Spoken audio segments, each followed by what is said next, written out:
There are some people who enter your life quietly without shouting or violence, yet leave something behind that lingers long after they are gone.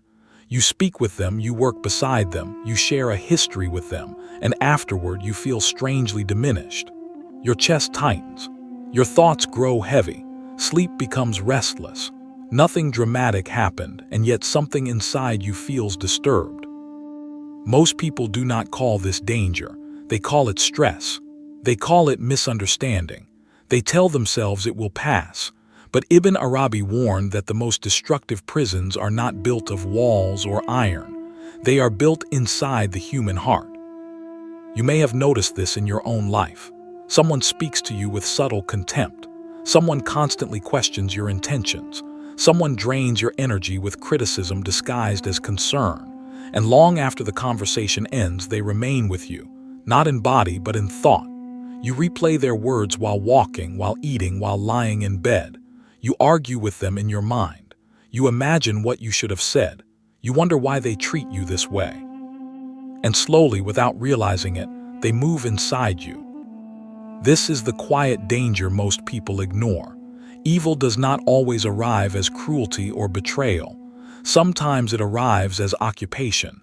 It takes up space in your inner world. It borrows your attention. It feeds on your time.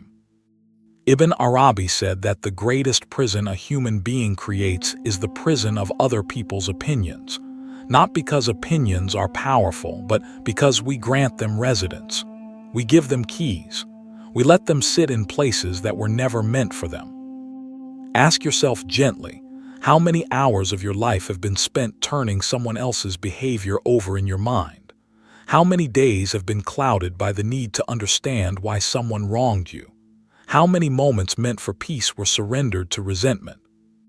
The strange truth is this: the people who occupy so much of your inner world often do not remember you at all. They sleep easily. They move on. They live inside their own concerns. Meanwhile, you replay, analyze, and carry what they dropped. This is not justice. This is self-abandonment. Ibn Arabi taught that you are not responsible for how others treat you. You are responsible for what you allow to live inside your heart. Evil, betrayal, and deception will always exist in the world.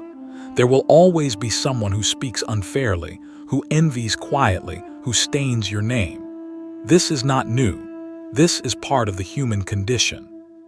But Ibn Arabi said the world is nothing but mirrors. What you see in others often reflects what you choose to carry. Their actions belong to their story, but the way you respond, that becomes the script of your soul. Think of this in the simplest way. You are walking down a road minding your own steps when someone throws dirt at you. You did not ask for it. You did not deserve it. But now you face a choice. You can stop, shout, curse, and spend the rest of your day consumed by that dirt, or you can quietly wash yourself and continue walking. The dirt was never the true danger. The danger was staying there. Wisdom in the Sufi path is not found in fighting every injustice with noise. It is found in knowing what does not deserve your inner space. The heart, Ibn Arabi said, was created to be a throne for God, not a storage room for bitterness. When you hold on to anger, when you replay insults, when you give your attention to those who act from ugliness, something subtle begins to happen. Their mud does not remain on the surface. It seeps inward. It darkens thought. It hardens feeling. It slowly reshapes the inner landscape of your soul. And the tragedy is this: the wrong belonged to them, but the suffering becomes yours. What truly matters is not who hurt you, but how large you allowed that wound to grow inside. When you give your mind to another person's ugliness, you give away the most precious thing you own, your attention. And whatever you give your attention to grows. If you keep turning the wheel of someone else's faults, your own journey begins to stall. You forget why you were born. You forget the direction of your soul. Ibn Arabi compared such distractions to dogs barking along the road. If you stop every time a dog barks to fight it, how will you ever reach your destination? The barking is their condition, but if you allow that noise to awaken anger, envy, or hatred within you, then their sickness becomes your sickness. This is where protection truly begins, not outside but within. And until this is understood, the soul remains vulnerable, no matter how strong the body appears. And this leads us to a deeper question, one that Ibn Arabi asked centuries ago and that still echoes today. If the heart is a sacred trust, then who are you allowing to live inside it? Once you recognize that the true danger does not come from what others do, but from what enters and settles within you, a deeper responsibility quietly emerges. Not a heavy responsibility, but a dignified one. Ibn Arabi called this inner sovereignty, the understanding that the soul is a territory entrusted to you, and you are its guardian. Most people believe protection means building walls. They believe it means cutting people off, fighting back harder, or becoming cold and distant. But Ibn Arabi taught something far more subtle. He said the heart was created to be a throne for the divine, not a marketplace where every passerby may leave their goods. When you allow resentment, suspicion, or bitterness to sit inside you, you do not punish the one who wronged you. You only displace what was meant to dwell there. You are not responsible for the weather of the world. Storms will come. People will act from envy, fear, or ignorance. Some will manipulate with soft words. Others will wound without apology. Ibn Arabi did not deny this reality. What he denied was the idea that these outer movements have the right to rule your inner kingdom. This is where many people become confused. They think spiritual strength means pretending not to feel pain. But Sufi wisdom never asks you to deny your humanity. Feeling hurt is natural. Feeling disappointment is human. What becomes destructive is not the feeling, but the residency you grant it. When pain is allowed to unpack its bags and live inside you, it begins to rule. Ibn Arabi taught that the heart is a mirror.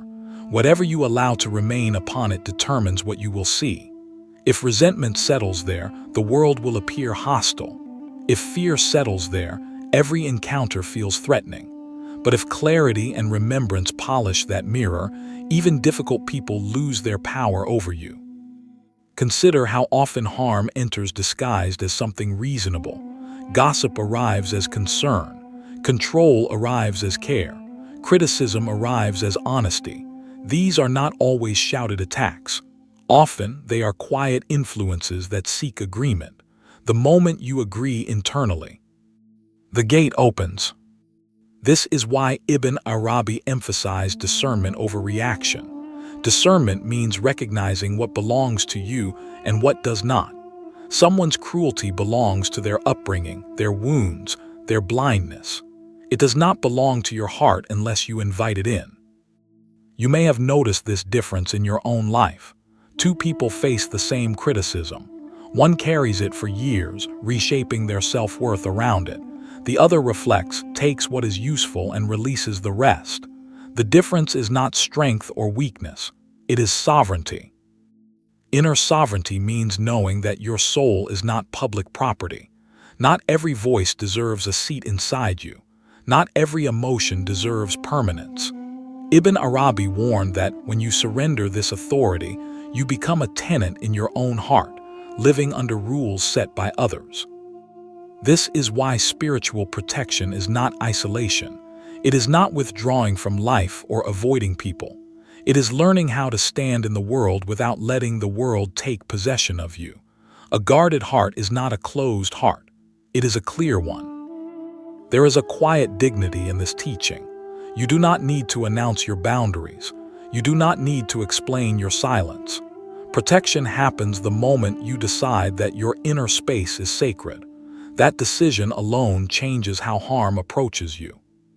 Evil people often succeed not because they are powerful, but because they find hearts without borders.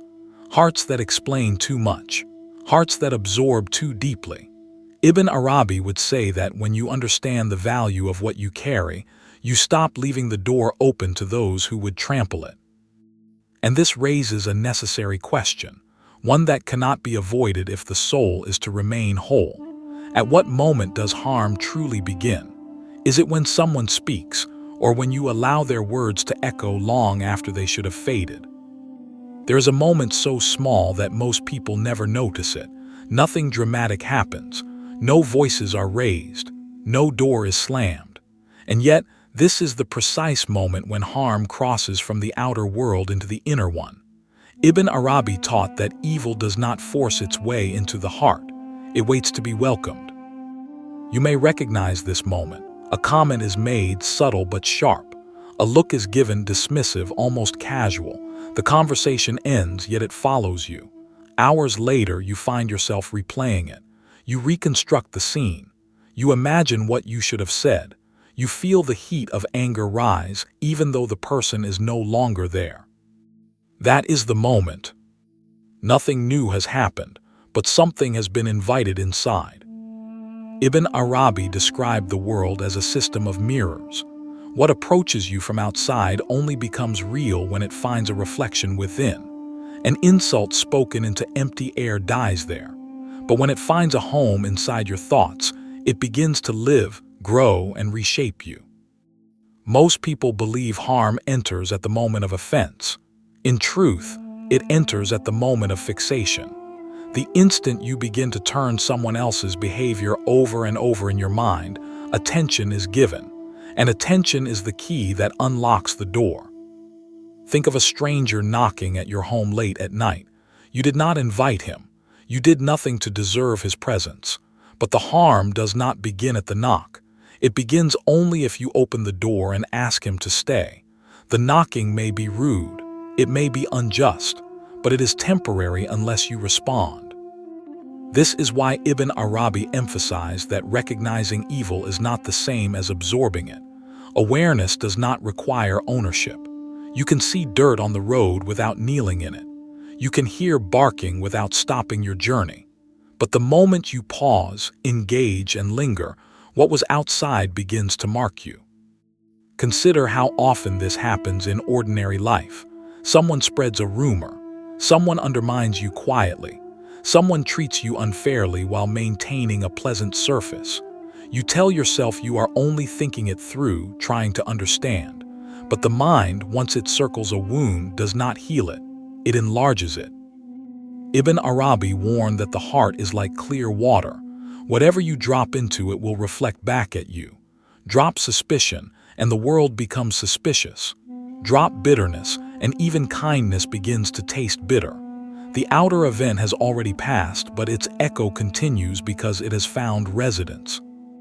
This is why two people can experience the same betrayal and emerge entirely different.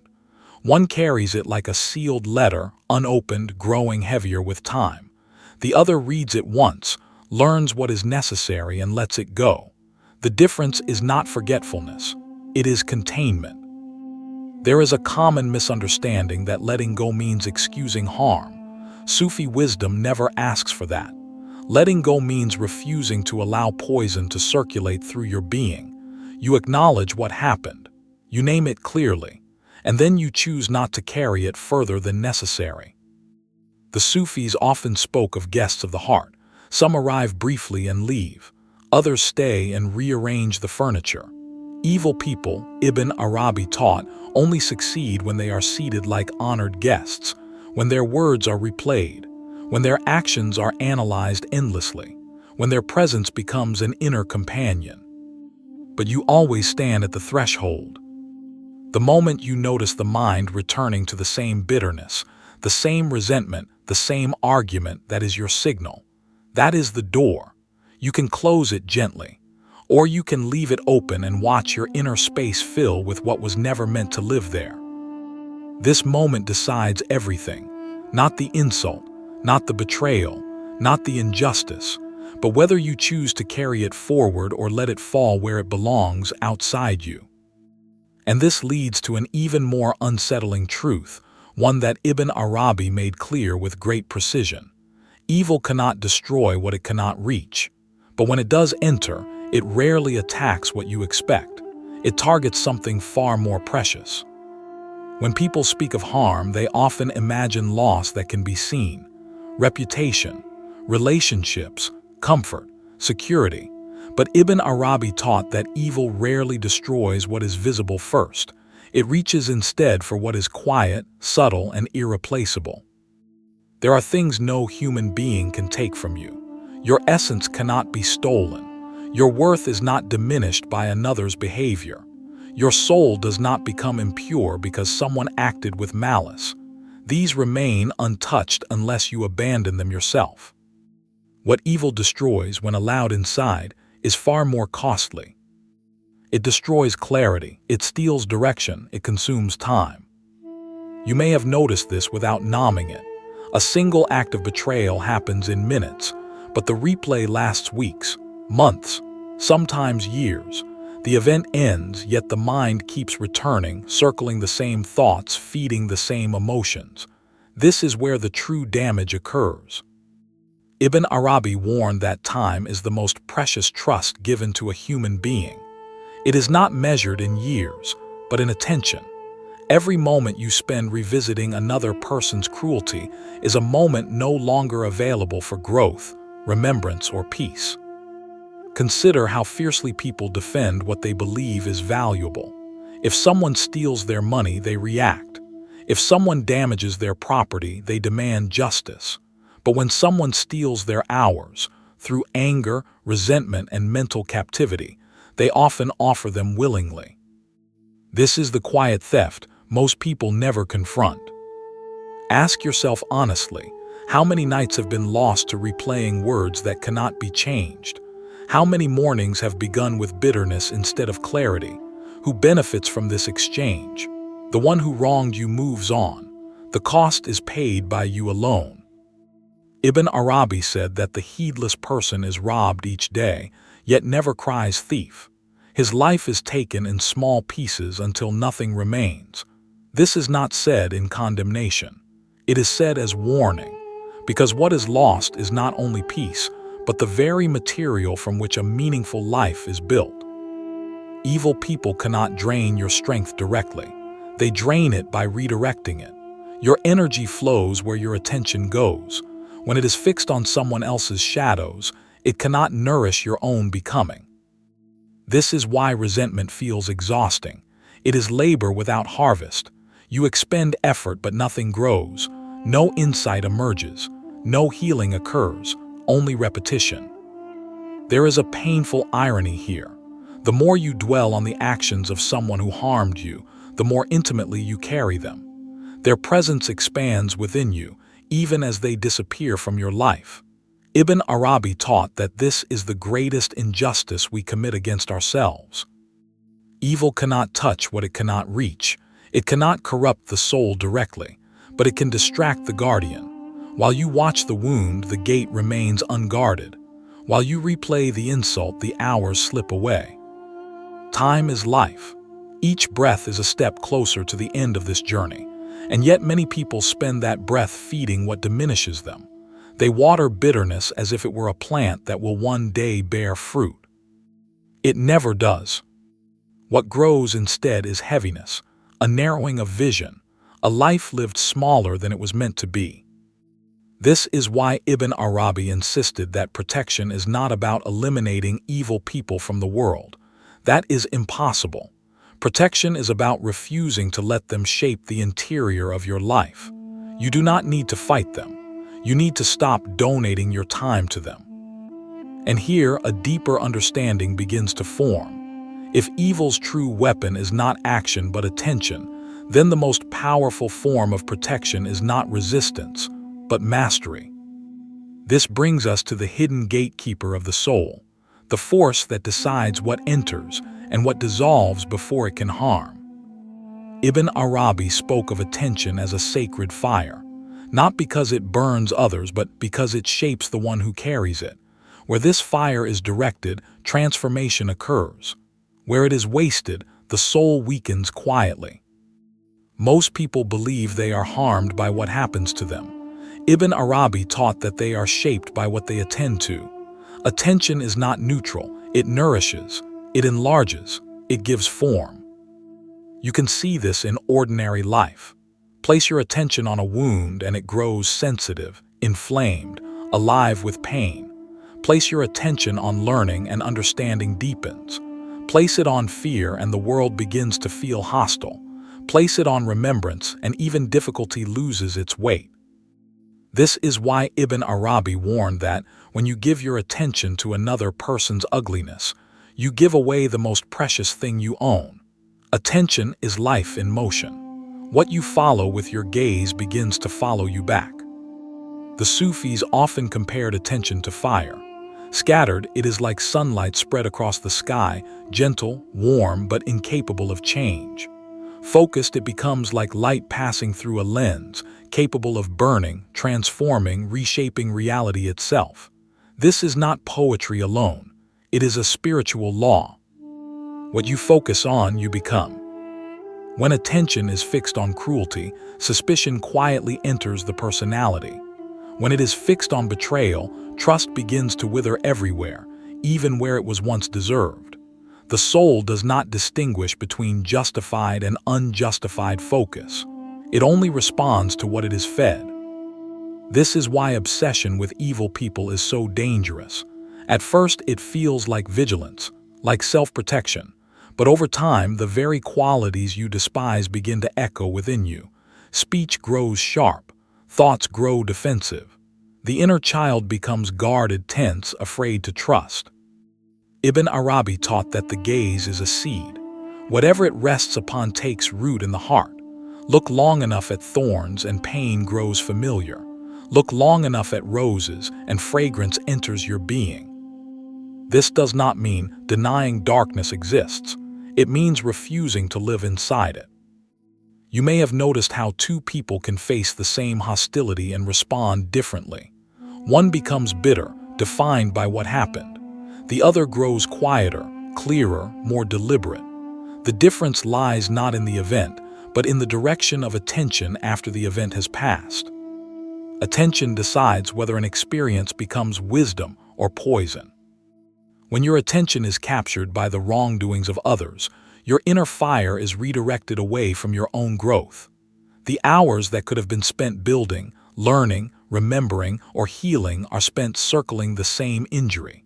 The soul, designed for expansion, becomes trapped in repetition. Ibn Arabi warned that the person who gives their mind to another's ugliness loses sight of why they were born. Their journey halts, not because the road ends, but because they stop walking. Consider the image Ibn Arabi used, dogs barking along the road.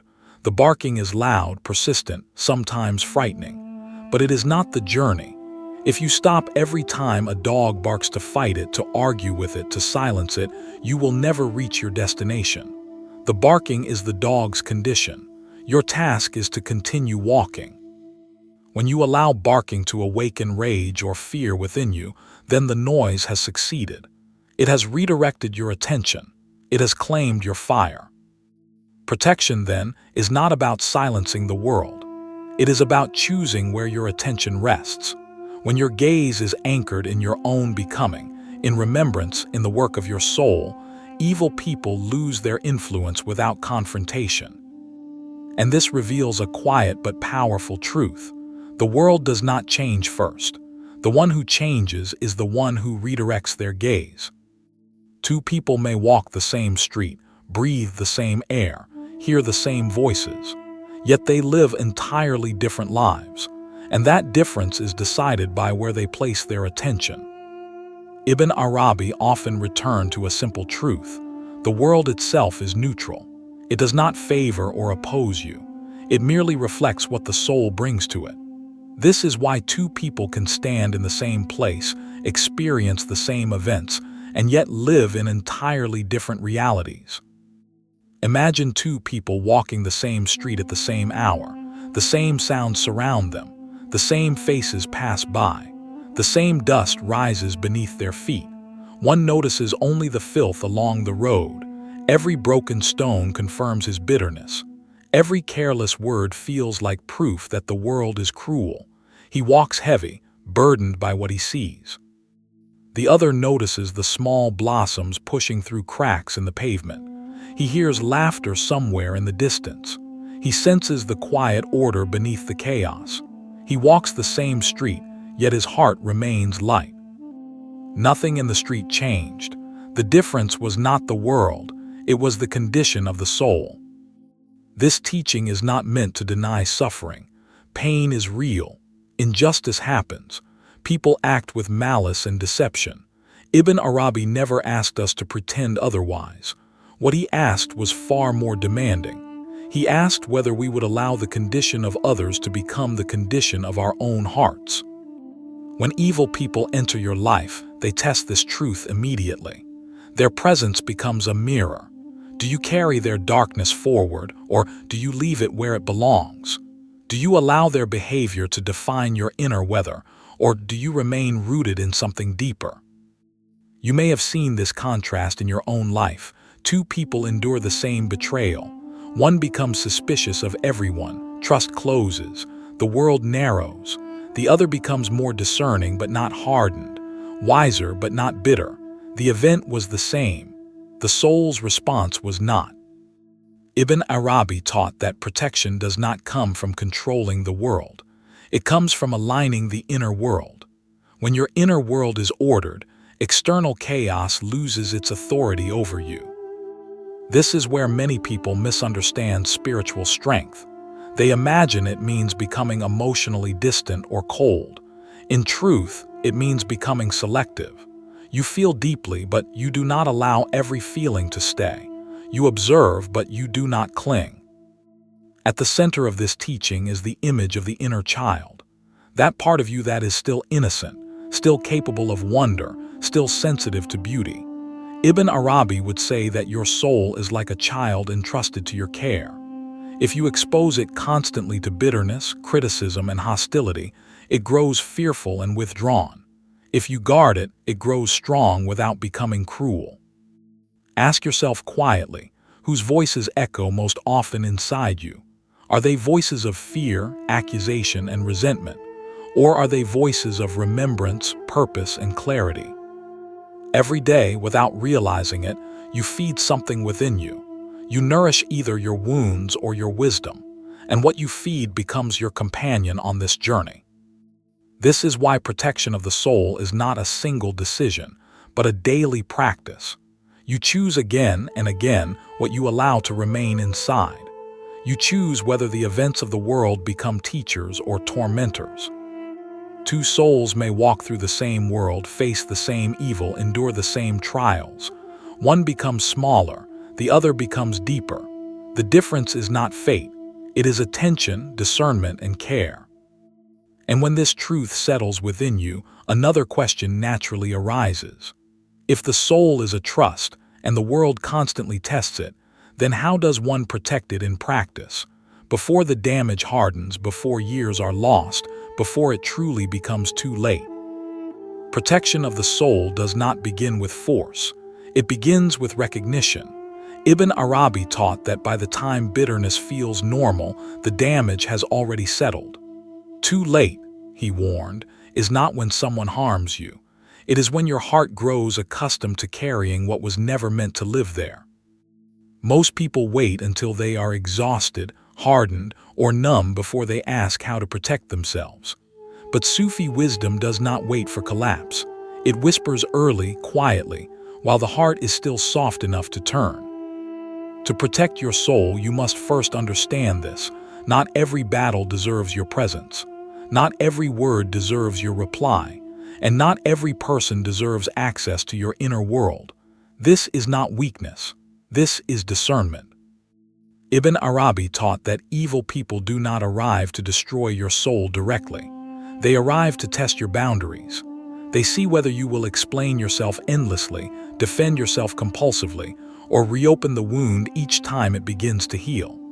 The moment you feel the pull to rehearse, to justify, to prove, pause. That pause is protection. Protection begins when you stop carrying what does not belong to you. When someone throws poison through words, through manipulation, through silent hostility, you always have a choice. You can swallow it and let it circulate through your being, or you can let it fall to the ground, powerless. An insult that is not received dies in the air. It becomes sound without consequence. Ibn Arabi said the heart is polished by remembrance. When remembrance is strong, dirt cannot cling. This does not mean you never feel hurt. It means you do not build a home for it. You acknowledge the pain, learn what it has to teach, and then return to clarity. One of the most dangerous illusions is the belief that holding on protects you. Many people cling to anger because they fear that letting go means allowing injustice to win. But Sufi wisdom teaches the opposite. Holding on does not protect you. It binds you. It ties your time, your attention, your life force to someone else's darkness. True protection is dignity. It is choosing silence when noise would poison you. It is choosing distance without hatred. It is choosing to invest your time where it nourishes your soul rather than where it drains it. Ibn Arabi reminded us that time is the substance of life. Once it is spent, it never returns. Before it's too late does not mean before someone else strikes again. It means before your heart hardens, before suspicion replaces trust everywhere, before bitterness becomes your default language, before years pass and you realize you have lived more in reaction than in creation. Evil people will pass through your life. Some will leave scars. That is unavoidable, but they do not have to become permanent residents in your inner world. You do not need revenge. You do not need explanation. You need alignment. When your attention returns to your own growth, your own work, your own remembrance, something subtle shifts.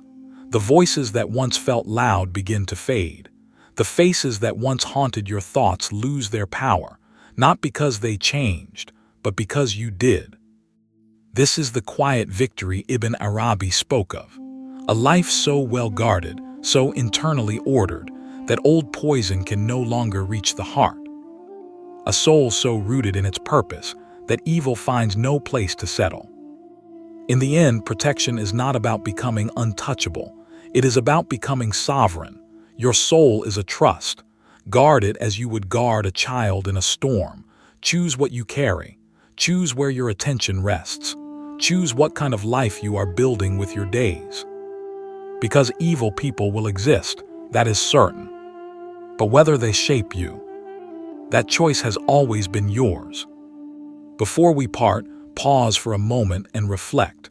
Who currently has access to your inner world? Whose words do you carry long after they should have faded? And what might change if you gently took that space back for yourself? If something in this reflection spoke to you, take a moment to like this video, subscribe to Voice of Sufism, and turn on the bell so you don't miss future reflections. Share in the comments which part resonated most with your own life. Your insight may be the sign someone else needs today.